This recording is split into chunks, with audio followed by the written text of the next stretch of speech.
I'm here to talk about success, right? The first rule of success is to have a vision. You see, if you don't have a vision of where you go, and if you don't have a goal where you go, you drift around and you never end up anywhere.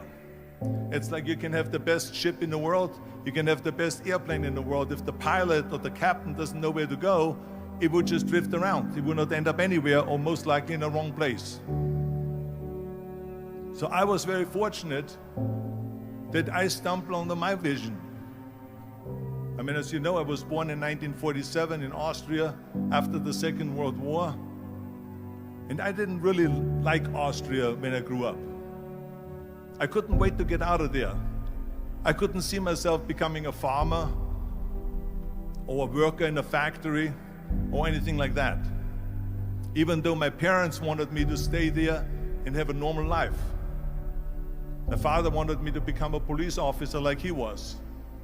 My mother wanted me just to stay there and marry a girl with the name of Heidi, hopefully, and have a bunch of kids and run around like the Van Trapp family in The Sound of Music. But that was their vision, not mine. My vision was totally different. I felt that I was born for something special, for something unique, for something big. You know how great it felt that I knew where I was going? Imagine the majority of people don't know where they're going. When you have a goal, when you have a vision, everything becomes easy. Because remember that in America, for instance, when you study, you will see the percentage of people that like their jobs. 74% hate their job in America. Now, there's not much different when you come to Europe. The majority of people don't like what they're doing because they're really not doing it because they didn't have a goal and they followed this goal. They just aimlessly drift around, and then all of a sudden there's a job opening, so they get that job because you have to work. But then when you work, it's a chore. It's work. It's not fun. So if you think about, only a quarter of the people really enjoy what they're doing in life. That is unbelievable if you think about it. So I felt so blessed that I knew what I was doing.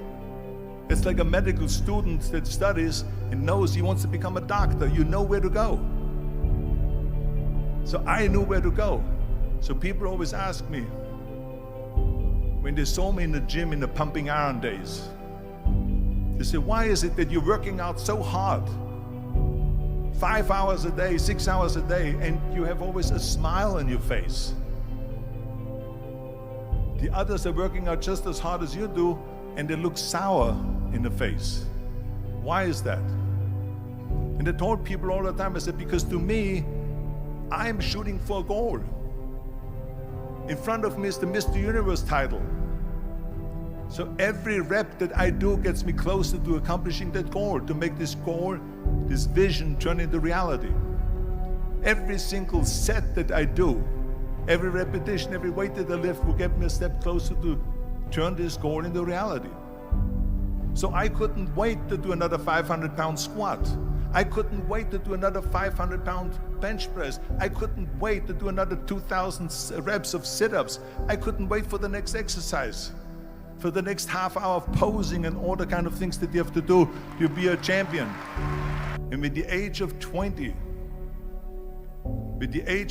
I went to London and I won the Mr. Universe contest as the youngest Mr. Universe ever.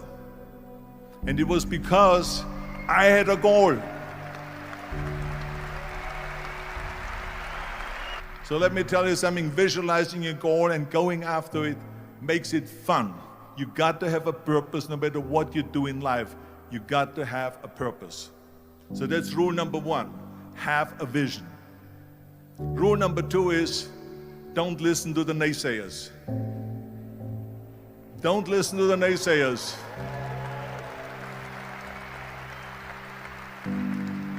Everything I ever did, the thing that I heard out of people's mouth was, that's impossible. That can't be done. Or no. So whenever someone said to me, it can't be done, I heard it can be done. When they said no, I heard yes. And when they said it's impossible, I heard it is possible. I'm a strong believer of what Nelson Mandela said, that everything is always impossible until someone does it. Well, I'm going to be the one, I said to myself, I'm going to do it and I'm going to show it to them. Maybe it has never been done before. That's perfectly fine with me. But I'm going to do it. And I did not listen to the naysayers. The next thing, the third point that I'm going to make to you is, before we sit down with Jürgen and talk about the rest of the three, is work your ass off. There is no magic pill. There is no magic out there. You cannot get around. You have to work and work and work. And it drives me crazy when people say that they don't have enough time to go to the gym for 45 minutes a day and work out. Or to do something for 45 minutes to an hour a day to improve. If it is physically improve or if it is mentally to improve.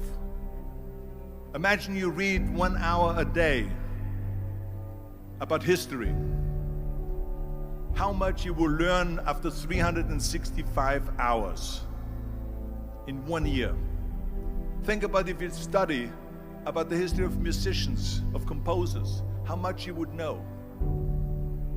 Imagine if you would work on a business, on some business that you want to develop every day for an hour. Imagine how further along you will go and get.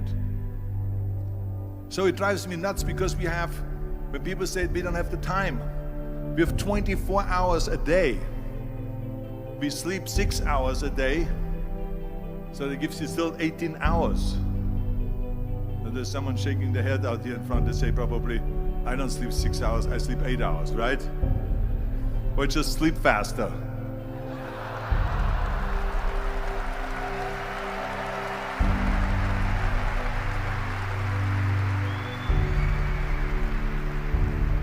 So we have 18 hours a day.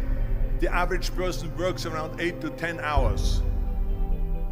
So let's assume it's 10 hours, so we have 8 hours left. Then you travel around an hour a day, maybe 2 hours a day. So now you have still 6 hours left. So what do you do with these 6 hours? What do you do with these 6 hours? Then we eat a little bit, then we schmooze a little bit, talk a little bit to people and all that stuff. But you can see how much time there is available if you organize your day. So you got to work hard. I mean, let me tell you something. When I went to America, I went to college. I went and worked out 5 hours a day. And I was working on construction. Because in those days in bodybuilding, there was no money. I didn't have the money for food supplements or anything. So I had to go to work. So I worked on construction.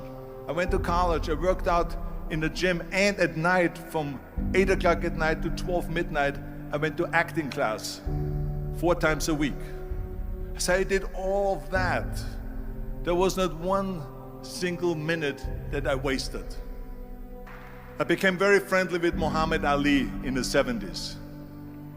And Muhammad Ali worked his butt off. And I saw it firsthand. And I remember that there was a sports writer that was there in the gym when he was working out and he was doing sit-ups. And they asked him, how many sit-ups do you do? And he said, I don't start counting until it hurts. Now think about that. He doesn't start counting his sit-ups until he feels pain. That's when he starts counting. That is working hard. And so you can't get around the hard work. It doesn't matter who it is. As a matter of fact, I believe what Ted Turner said, work like hell and advertise.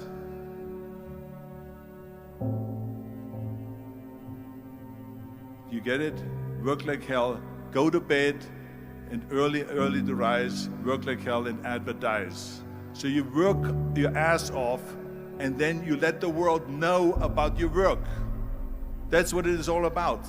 Let people know. If you have a company, if you have a movie, if you do a sports, work your ass off, but then advertise and let everyone know.